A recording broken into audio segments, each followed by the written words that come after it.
Hey guys, welcome to another awesome video. In this, we will talk about how you can reduce your render time by a huge number for free. So, without further ado, let's begin. Firstly, let's talk about what is a render farm. So, a render farm is a group of computers connected together to complete a larger task.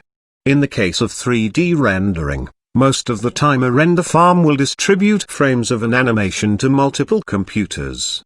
Instead of having a single computer work for 100 days, you can have 100 computers work for 1 day. Now, the procedure: open your browser and search SheepIt RenderFarm. Now click on the Get Started result.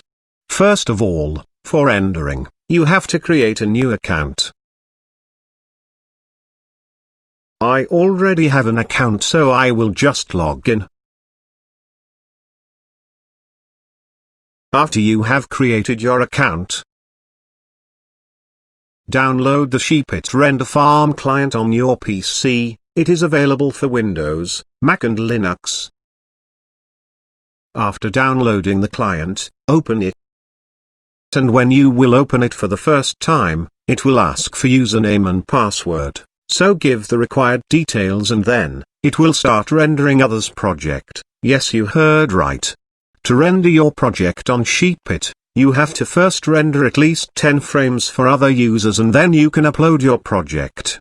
And when you will render others' projects, you will get points, and the higher the points are, the higher priority your project will have. SheepIt is one of the best options for you to render your animation fast and for free. As you can see, 723 devices are connected right now and SheepIt renders thousands of frames per day. So you should definitely check it out. This was it for this video. Thanks for watching.